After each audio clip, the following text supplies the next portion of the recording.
There'll be the US, there'll be China. The Indians are going to be themselves. They're not going to be anybody's lackey. They may not be as big as China in GDP. And you also suggest they've got to develop a manufacturing capacity. Yes, of course. The major changes that are taking place is the recovery of China and to a lesser extent of India. The places they occupied 2 centuries or 3 centuries ago before Western colonization blanketed them. 3 centuries ago, they were, between the two of them, 60% of the world GDP, just the population and the production that they put out. The 20th century was the American century. The first half of the 21st century, a large part of it will still be the American. But I believe the second half, you will have to share top places with China and also with India, make space for them too. Inspired by India's leaders, the late Kuan Yew once believed India's democratic model would be vastly superior to China's, stating, "As a young student, I admired Nehru and his objective of a secular, multiracial society. I had wondered whether India or China would become the model for development. I wanted democratic India, not communist China, to win." But as the decades rolled on, Lee watched communist China pull off an unprecedented economic miracle, while democratic India found itself bogged down by its own internal systems. His early optimism slowly evolved into a brutally honest critique. India has been a country that has enormous potential, and for the last 5 decades have missed many opportunities to achieve its potential. Here are the top reasons Lee Kuan Yew believed India would struggle to keep up with China. Will India have an advantage, some argue, because it's democracy and China is not? Let me put it this way. If India were as well organized as China, it would go at a different speed.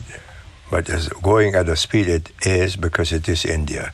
It's not one nation, it's many nations. It has 320 different languages and 32 official languages. So no prime minister in Delhi can at any one time speak in a language and be understood throughout the country. You can do that in Beijing. Let's start with the most fundamental problem. Lee never considered India a real country. In his eyes, its very foundation was an artificial construct, stating, "There is no comparison between China and India. China grew organically and became one people. It was not a nation created by outsiders. In India, there are more than 400 indigenous languages, and before the British Raj came and unified them by building a railway network, there were multiple groups of people, each under a Maharaja, a Sultan, or a Nawab." Any Indian leader speaking in any language at one time doesn't reach more than, say, 40%. You speak in Hindi, you might get the Hindi North. You speak in English, you get the upper classes throughout the country, maybe 30%. You speak in Tamil, you get 70 million in Tamil Nadu, and you speak in Malayalam, I don't know how many, 40 million. So that is an enormous diversity which makes it difficult to get the same policies through.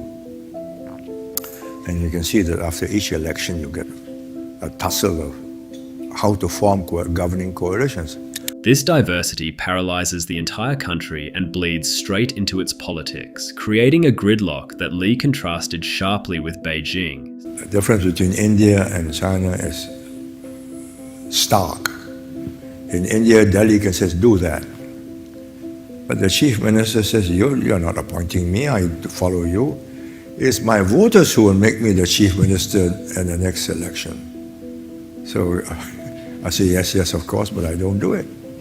But in China, when you tell the party secretary, this must be done, and you don't do it, you know, in the next reshuffle, you'll move sideways. So if you want to get up to the Politburo, you make sure it's a success. Because that's the way it is. The system works because if you perform, I promote you. You don't perform, you're out. Sideways. So that's a systemic difference.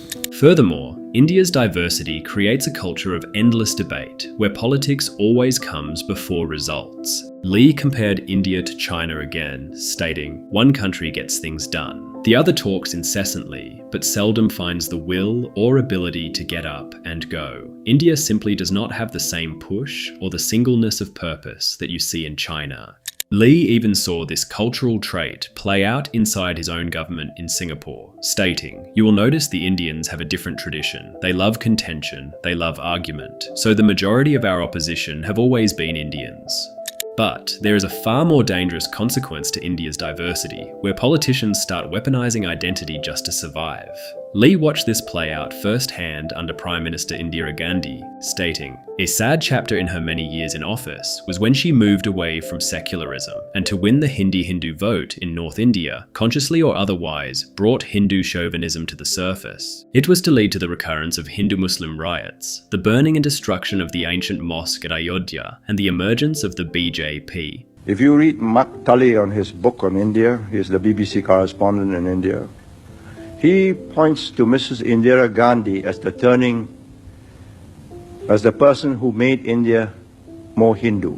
Because according to him, she was faced with a different situation and she decided to rally the North, which was Hindu, by appealing to the Hinduness. Meanwhile, of course, Islam had gone through a resurgent phase. But now it has a political tinge to it. It's a riot about power, about the way the Hindus were governing India at the expense of what Muslims claim to be their rights. Even today, modern India is a complex grid of deep-seated friction, from the diaspora-led Khalistan movement, the frozen conflict in Kashmir, ongoing Hindu-Muslim flashpoints, and a hostile nuclear-armed Pakistan across the border. Next, we have the problem of brain drain. You see, while every country loses talented people to richer countries, Lee identified something specific about India's brain drain that made it qualitatively different from China's and more damaging, stating, "Because of the relative lack of opportunity or the frustration at the inability of their country to fulfill its potential, many talented Indians are leaving India for greener pastures and do not go back." The Chinese also go to America in large numbers, but quite a few return to China to start businesses. There are opportunities in China beckoning that may not exist in India. China is not suffering a brain drain to the same extent that India is. You see, India has historically struggled to keep its most exceptional minds at home. Indian-born talent sits at the absolute pinnacle of global tech and business. But this phenomenon highlights a much deeper domestic crisis, the complete refusal of these elite minds to enter Indian politics. This creates a destructive, self-fulfilling cycle, where the nation's political and administrative system grows increasingly mediocre. Even when an Indian entrepreneur asked him for advice on entering politics to fix the country, Lee told him to forget it. My name is R.K. Mishra. I'm an entrepreneur, investor now, and I retired at 40 to become a politician. You have dynastic politics, and we are all successful entrepreneurs, individuals, and we want to change the nation. What will be your advice to people like us who really have given up our flourishing career to do something for the country? I think you have a very formidable mountain to climb. You have dynastic politics because of the size of the country. The most important thing in the one-man, one-vote system is that people recognize your name. So if you are a Gandhi or a Nehru, that's an enormous advantage.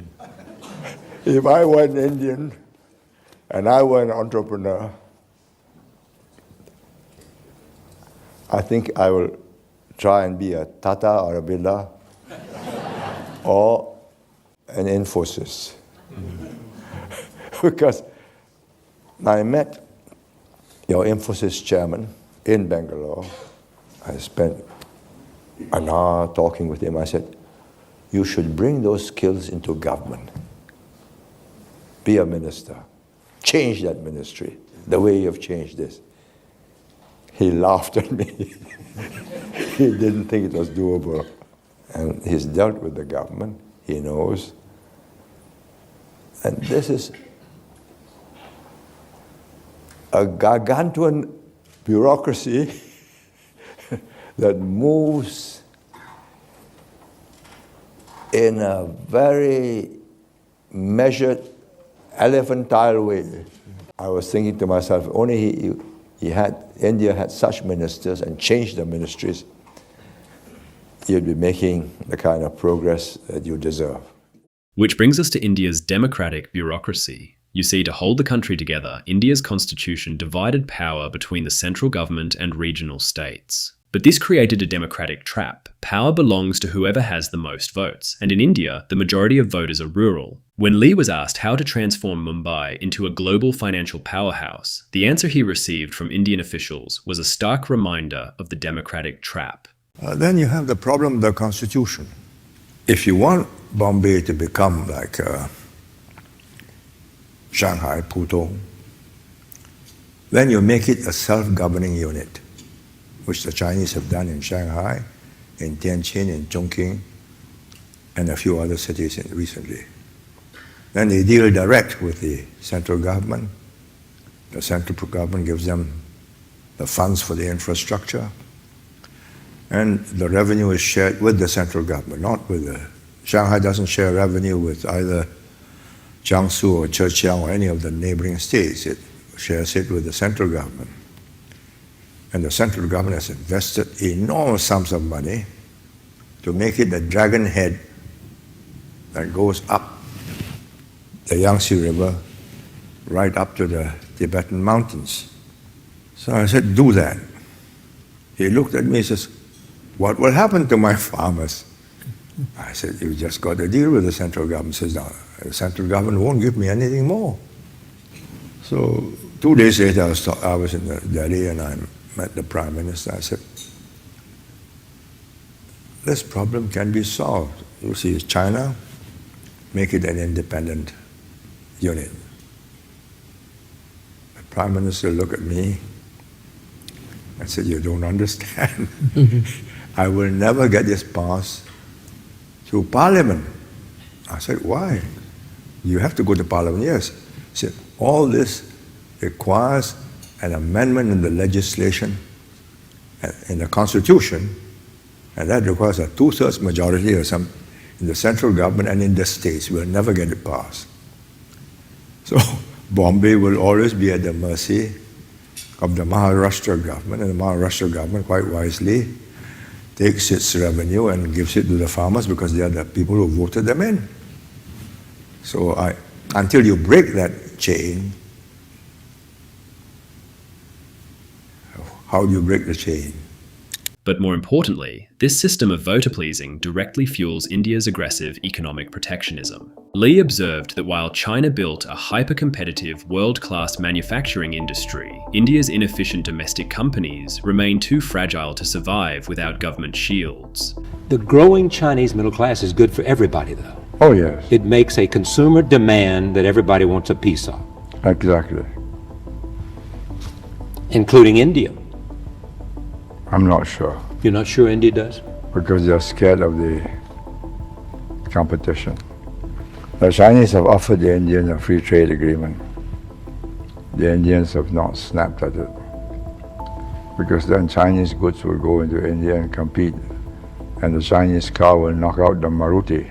This fear of competition is deeply woven into the mindset of India's state-run enterprises, and this was a personal source of frustration for Lee. Over the years, Singapore tried to partner with India on massive projects, only to watch them get systematically choked by red tape and protectionism. I have some reservation because I've had several disappointments. For example, when your last or former Prime Minister Narasimha Rao met my Prime Minister a few years ago and said, you have 7 million foreign tourists come visit you. Why not bring them to India? He said, yes, delighted. So we put up a plan, beautiful sketch plans of hotels that we will build, tour coaches that we will bring, but we needed an airline with landing rights. And he agreed that Singapore Airlines will form a joint venture with Tata and compete against Air India. And all these tourist destinations will be direct flights from Singapore. The Minister for Civil Aviation says, no, this is a family heirloom. Prime Minister was overruled.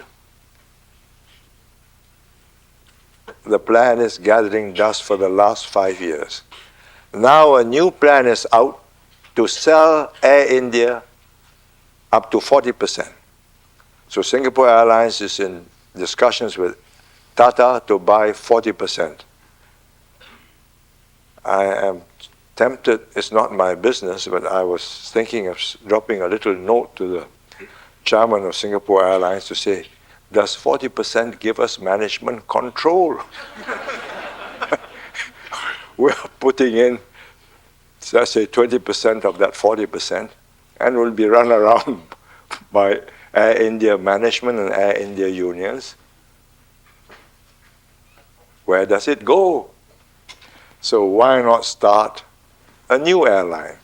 But then you'll be back to the same old story. So I don't know what's going to happen. We try. Even decades later, Lee's reservations about India came back to haunt Singapore. When Singapore Airlines took a 25% stake in the newly privatized Air India, the investment backfired, dragging SIA's net profits down by a staggering 57%. But nowhere is this friction more destructive than in India's physical infrastructure. While China builds world-class highways and high-speed rail almost overnight, India's projects remain chronically paralyzed. Lee observed, many Japanese investors in China who want to diversify their bets have gone to India in the hope of setting up a plant or a mine, only to be surprised by the poor state of the infrastructure. Even when India announced massive spending plans to improve their infrastructure, Lee remained deeply cynical of their execution, stating, "If it is going to be built by Indians, it will take a very long time. It will be much more realistic to franchise it and allow the Japanese, Koreans, and Chinese to come in and build them. But will India do that? I am not so sure." Decades later, the Mumbai-Ahmedabad bullet train project proved him entirely right.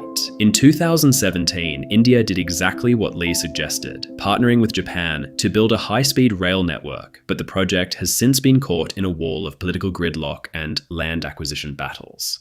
And this brings us to another deep-rooted structural barrier, India's caste system, a deep-rooted hierarchy that strictly divides Indian society into hereditary groups based on ancestral occupation. Controversially, Lee didn't just identify India's caste system as just a social problem, but rather an economic one, stating, "The caste system is a further complication for India. It is another key factor that holds back development. According to the rules of the caste system, when you marry downwards, you automatically lose caste. Therefore, Brahmins tend to marry only Brahmins, Vaishyas only Vaishyas, Dalits only Dalits, and so on."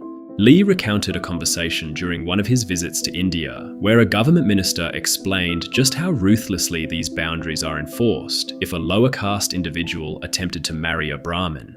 In 1970, I was in Agra, and I was driving from the Taj back to the hotel. And I had accompanying me the district commissioner of Agra. And we talked about caste and marriage and so on. So I said, well, look, tell me, with mobility and the big cities, if I were an Indian and I came to Agra, and I'm successful and I have wealth, I say, well, I'm a Brahmin. In fact, I'm a lesser breed. I said, and you will accept me as a friend? He says, yes, after a while, if you behave like a Brahmin. So I said, supposing I decided to court a young lady. He says, that is different. I said, what will happen? He says, they will ask whether your intentions are serious. And I said, well, yes, I will say they are. Then he says, the most thorough and exhaustive investigations are made. I said, but how do you know? I said, I've come from Calcutta or Bombay, 10, 12 million people. He says, no, he says, you must come from somewhere in Calcutta, from somewhere in Bombay, and we have the means to find out where. Yet, as Singapore's Kishore Mahbubani points out, the old shackles of the caste system are beginning to fade, giving rise to a silent social revolution. If you were born in the untouchable caste in India, you could never leave the untouchable caste. So can you imagine millions of brains being wasted? But in India today, you can have someone who grew up in an untouchable family, suffered a terrible childhood, being excluded, being kept aside from his classmates in class, and then that same person could go on, do well in school, get a PhD at Columbia University, and become the chief economist of the Reserve Bank of India. His name is Narendra Yadav. And the Prime Minister of India, Manmohan Singh, says that this is an enormous silent revolution taking place in India. And all the brains like Narendra Yadav's that were wasted for centuries are now emerging and creating a tremendous explosion of gifted people all over Asia. But Lee remained deeply cynical about the pace of change, stating, in India's most cosmopolitan cities, such as Mumbai, the caste system would have weakened slightly. But, looking across the nation, the overall decline in caste consciousness is very marginal. It may take many more decades or centuries of gradual shifts before India can declare itself free from the influence of caste. You've got a well-educated workforce of about, 200-300 million who can manage technical jobs. Your computer software programmers are amongst the best and much sought after. So are the Chinese. The Japanese will make use of you, so will the Europeans, so will the Americans, so will we. Because our wages are up, and therefore not as economic as getting things done in Bangalore. While Lee always acknowledged India's brilliant tech hubs and talent, his final verdict on the nation's future was stark. He predicted that the economic divide between India and China was permanent. You've become, over the years, more and more positive about India, and I've noted many of your comments about India's developments in recent years. Just curious, in light of recent events in India, do you still maintain a positive outlook on India's future, and how do you see India in relation to other Asian powers, particularly China and, of course, this part of Asia, Southeast Asia? Well, India has maintained high growth rates of 8 to 9% for several years now, and with the young population is likely to continue, and it's largely domestically driven.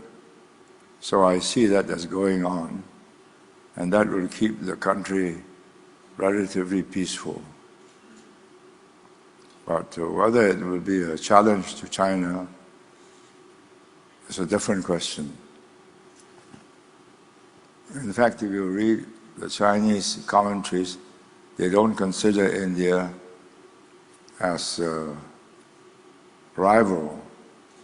And if you watch the growth rates of the two, you're starting from a base of 1/3 that of China, and growing at the rate of 2/3 of China, so you'll never catch up. Today, many economists point to China's crashing demographics as India's ultimate advantage. But Lee saw this booming youthful population not as a silver bullet, but as a ticking time bomb if left unmanaged. He stated, "The problem for India is housing, education, schooling, and living standards for its young. In some parts of the country, they have no schools and they teach their students under trees. So the growth in population may ultimately result in more illiterate people." Lee ended his lifelong observations on India with a note of genuine heartbreak, stating, "It is with sadness that I make these observations about India. I started out rooting for India because it was a democracy, while China was an autocracy. Then I grew older and I realized two things. One, that democracy is no magic potion. It does not solve all problems for all peoples. Two, that there are certain fundamental forces at work in societies, especially those with long histories, that do not change easily. India is trapped by the almost unchangeable realities of its internal composition and the persistent grip of the caste system."